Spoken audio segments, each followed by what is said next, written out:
My husband Kevin, who's been working abroad, was coming home for a short visit.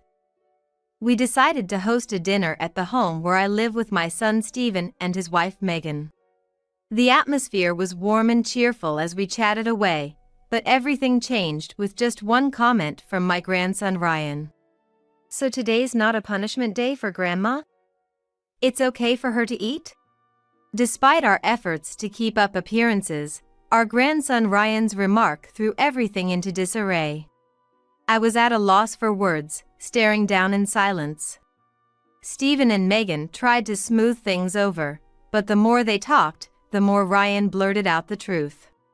In a panic, Megan snapped, "Just be quiet for a bit," and ended up making Ryan cry.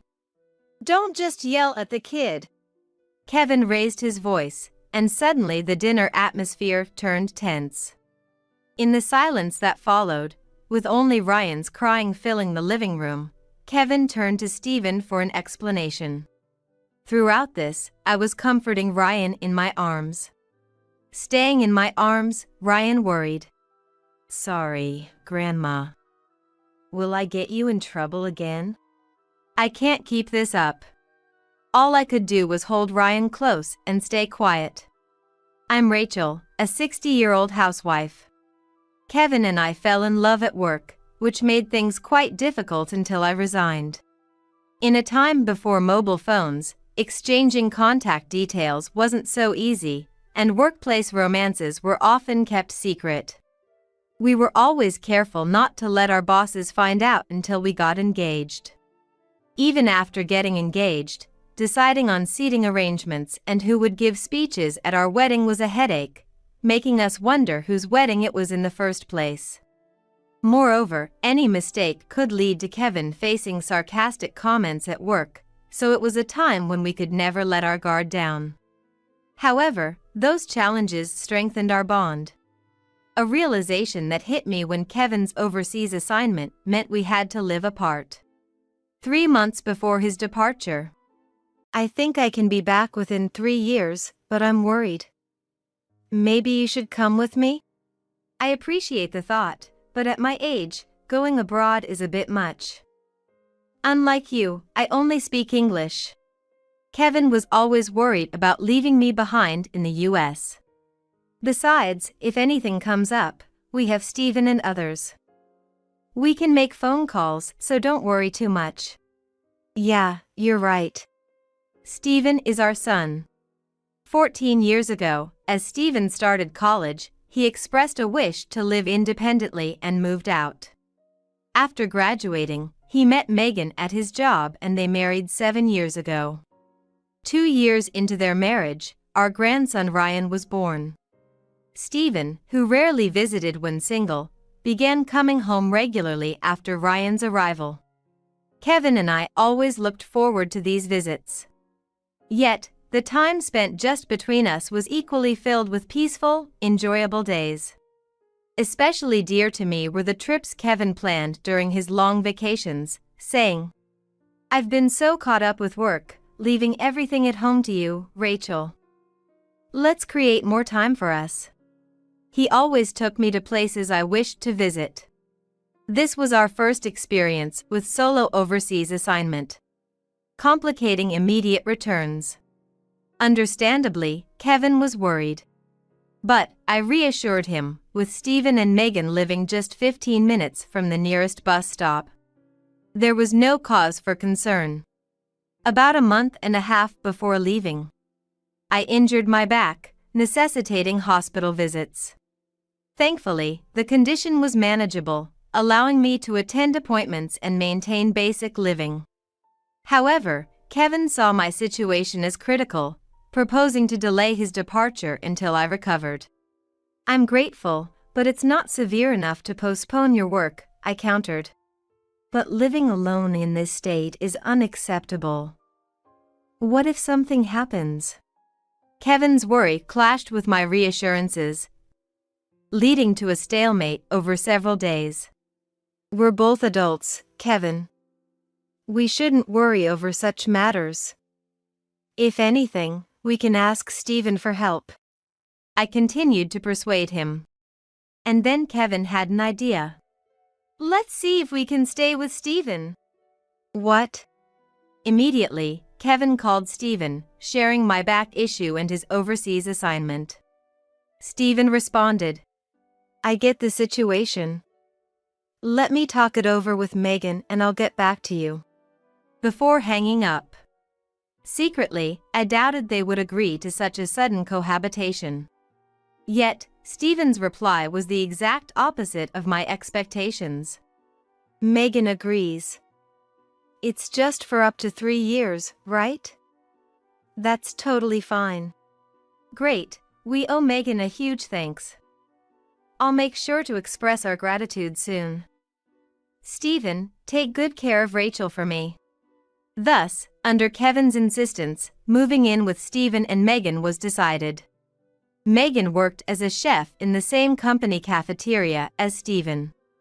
A year ago, they opened their own restaurant, leaving their jobs to work hard together. "Sorry for the inconvenience, especially with the restaurant just starting. We really appreciate it." A few days after deciding to live together, Kevin and I had a dinner with Steven and Megan.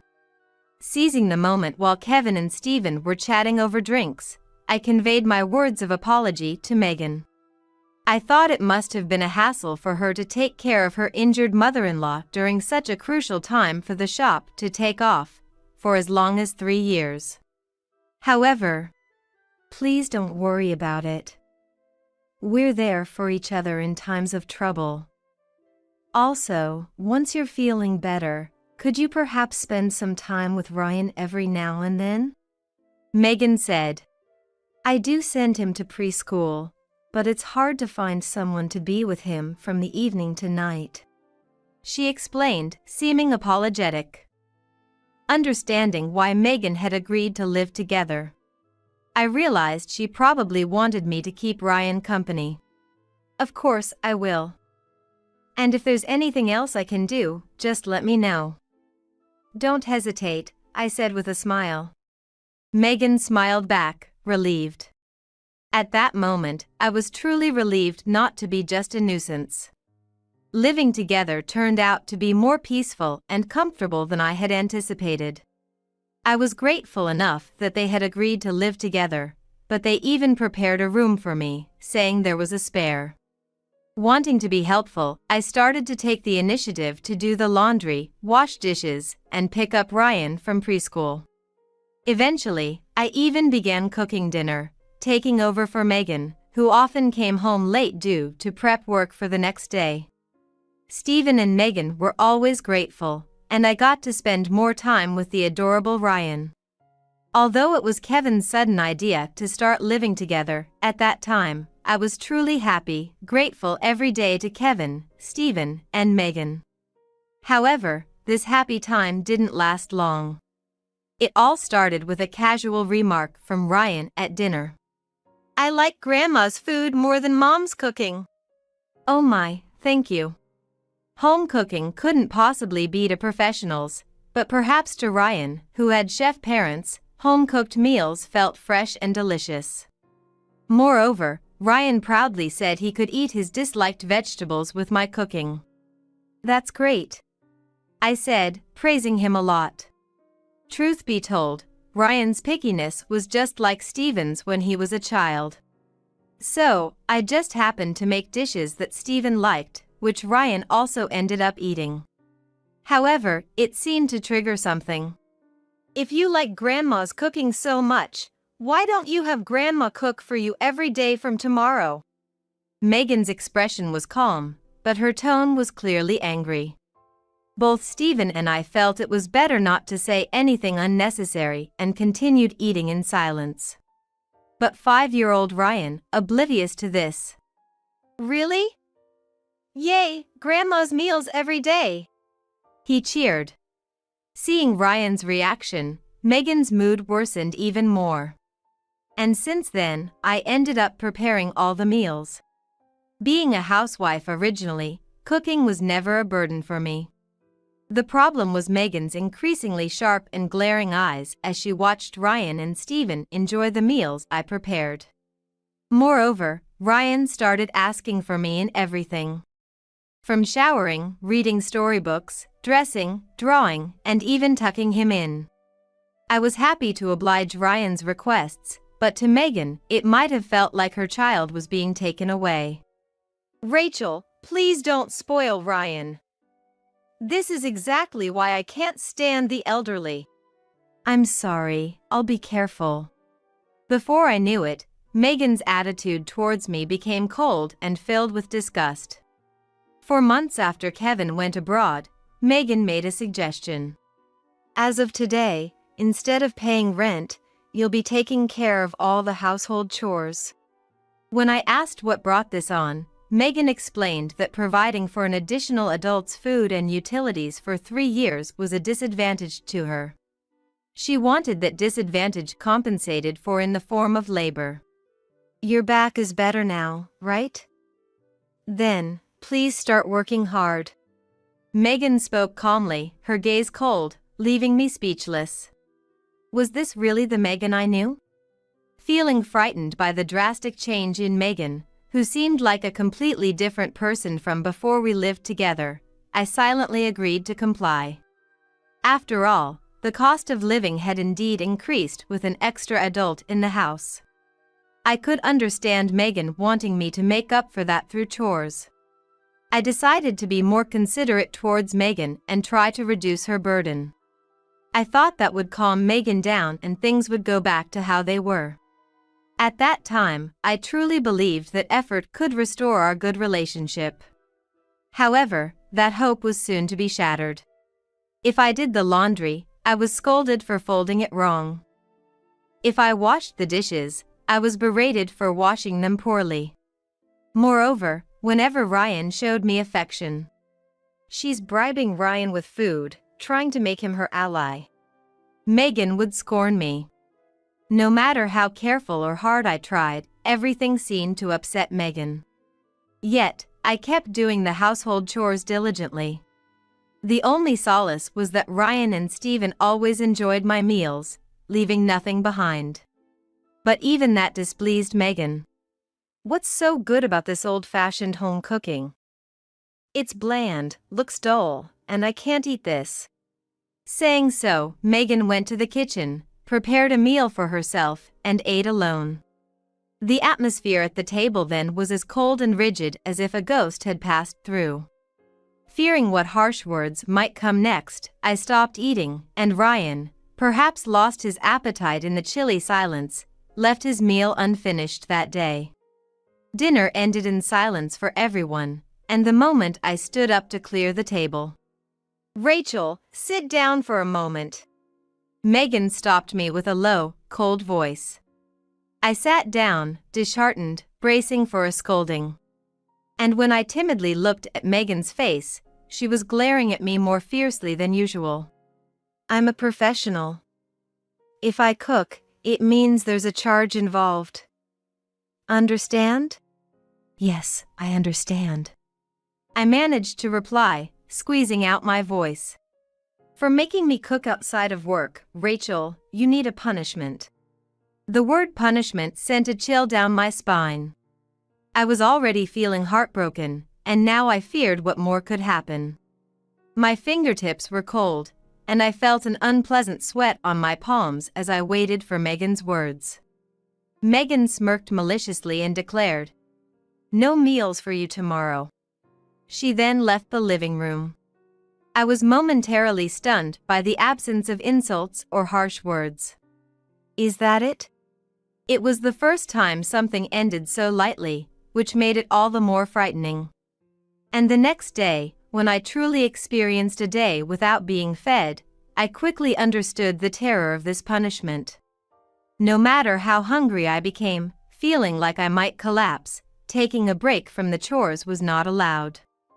On top of that, I had to prepare meals for everyone, so my stomach was constantly growling.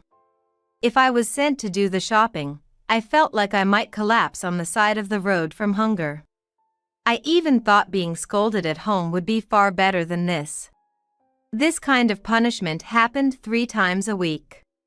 Steven was of no help, always trying to stay on Megan's good side.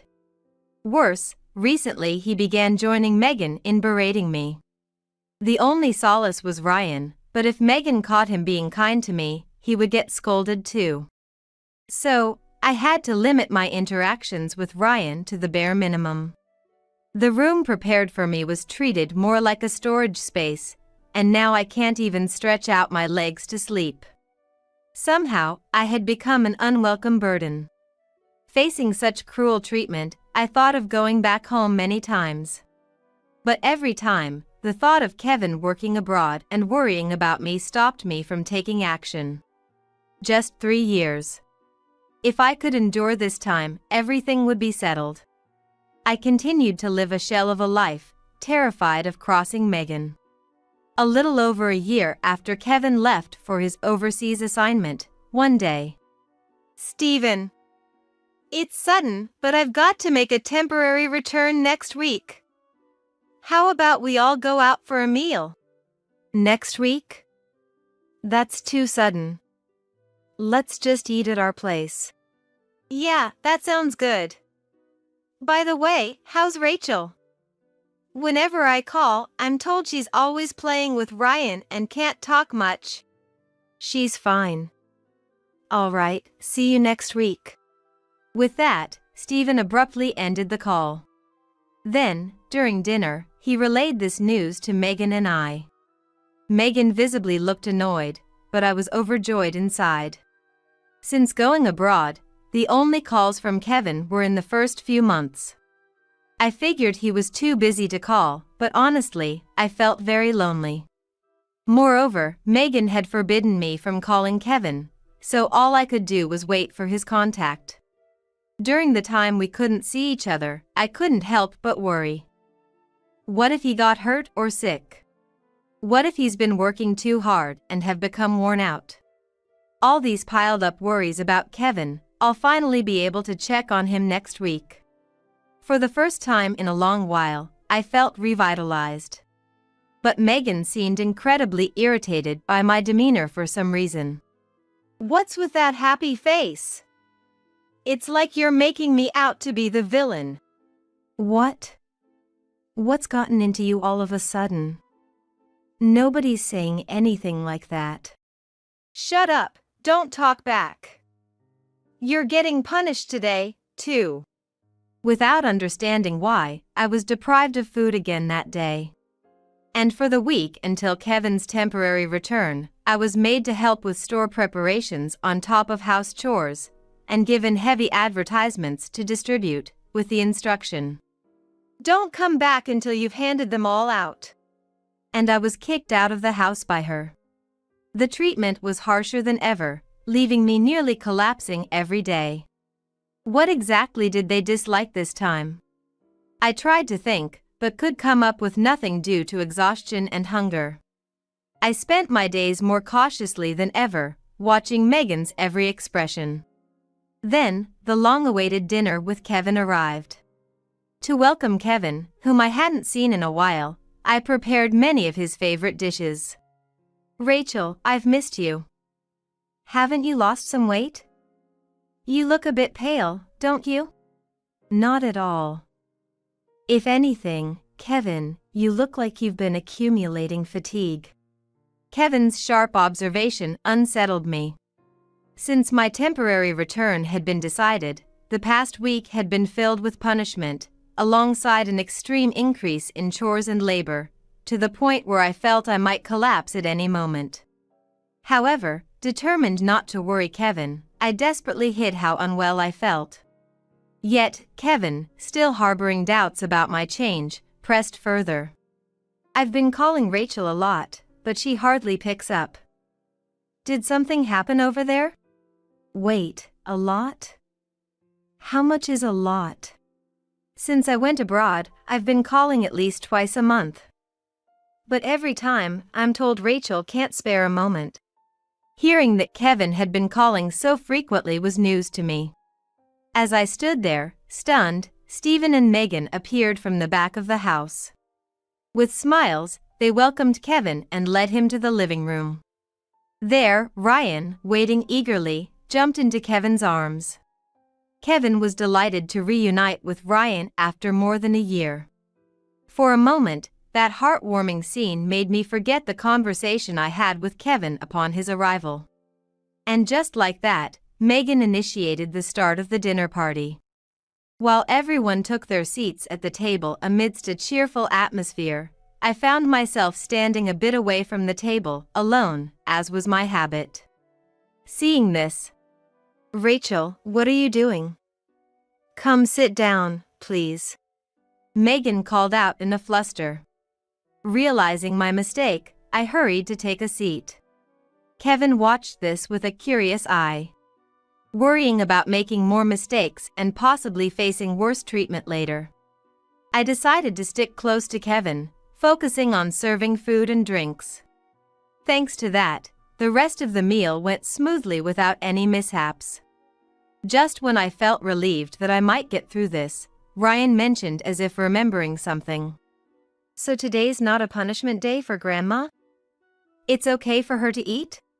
Seeing Ryan's smile, Stephen and Megan's faces went pale instantly. Their hands and shoulders trembled slightly, and their gazes were restless. It was a suspicious scene to any observer, but the two managed to force smiles and desperately tried to cover up Ryan's remarks. However, the more they talked, the more Ryan blurted out the truth next to them. In a panic, Megan finally snapped. Just be quiet for a bit. Scolding Ryan and making him cry. Then Kevin, who had seen that. Don't just yell at the kid like that. He raised his voice. The dinner party atmosphere turned tense in an instant. In the silent living room, only Ryan's crying echoed as Kevin, with a voice deeper and heavier than I'd ever heard, called Stephen to explain the situation. Earlier, when I talked to Rachel, she said she didn't know about the twice-a-month calls. What's all this about? Well, Faced with Kevin's imposing attitude for the first time, Stephen faltered. With Stephen's hesitation, Kevin demanded an explanation even more sternly. Eventually, realizing he couldn't dodge the question, Stephen confessed everything about how Megan and he had treated me. All the while, I was comforting Ryan, holding him close. I thought Megan might scold me later, but I couldn't leave Ryan crying. In my arms, Ryan said, "Sorry, Grandma. Will I get you in trouble again?" Concerned for me. I stroked Ryan's head gently. "Don't worry. You've done nothing wrong," I could only say. Time passed, and having heard everything from Stephen, Kevin was overwhelmed with disappointment. It was unbelievable for him that Stephen and Megan had conspired to use me like a housekeeper. Especially since it was Kevin himself who had proposed we live together, the shock must have been immense. I thought I could trust you two to look after Rachel. That's why I even helped with the startup funds for the shop. What were you guys thinking? After a long thought, Kevin proposed we end the living arrangement to Stephen and his family. He also insisted that all the living expenses sent during our cohabitation be refunded to me immediately. Hearing this, I couldn't help but exclaim, "Wait, what living expenses are you talking about?" You mean you weren't told about this either? Seeing me nod, Kevin looked even more disheartened and glared at Stephen and Megan. According to Kevin, when he proposed living together, it was agreed that he would send $500 every month for living expenses. And he had also arranged with Stephen to explain this to me later. However, I was completely unaware of this arrangement. Instead, I was told to work because living expenses were needed, and was made to work like a housekeeper. When Kevin learned of this, he called Stephen over in that deep, heavy voice of his. Everything. The store's startup funds and the living expenses. Pay me back every cent. Hearing this, Stephen and Megan turned pale again and started apologizing to Kevin. And Megan explained to Kevin that the store, which had been open for about 2 years at this point, was struggling as sales were not picking up. Amidst this, she had vented her jealousy and frustration on me for living a laid-back life with Ryan. Meanwhile, Stephen confessed his desire emerged to keep the monthly remittances for themselves. To prevent their treatment of me from being exposed to Kevin, they had avoided passing the phone to me. After laying everything out, the two acknowledged their faults and pleaded with Kevin to change their ways, but Kevin's anger was far from subsided. Taking me home, Kevin managed to reclaim all the money he had lent Stephen and Megan during his temporary return. Before leaving the country, he used some of that money to book me a hotel. I'll sort things out with the company so I can return to the States soon. Stay here until I get back. It's safe with the staff around. Despite thinking home would have been fine, I didn't want to worry Kevin further and accepted his suggestion. Living in the hotel turned out to be very comfortable, rejuvenating my spirit and body remarkably. Less than a month later, Kevin truly returned back to the States. The hotel bill by then was astonishing, but Kevin was delighted to see my improved complexion. Could there be anyone else who would care for me this much? I felt profoundly lucky to have met and married Kevin. After returning home, Stephen and Megan began to visit frequently, pleading with Kevin for financial support again. However, the trust once lost could never be regained. Their situation worsened as customers decreased even more than before, and they struggled to repay the debts incurred to refund Kevin. Eventually, Stephen and Megan's store closed down after a brief 2.5-year run. Defeated by their dreams and their relationship turned sour, they divorced as the store closed. Megan, claiming she could no longer see Ryan as dear, packed her belongings and left alone. After dealing with the store's debt and Ryan's upbringing, Stephen found a new job and started working hard to turn things around. Wanting to support Stephen in any way I could, I began looking after Ryan again.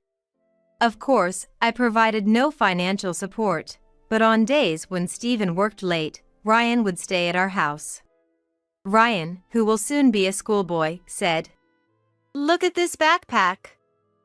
I'm going to use it for school. It's really cool, isn't it? Thanks for buying it for me, Grandma, Grandpa."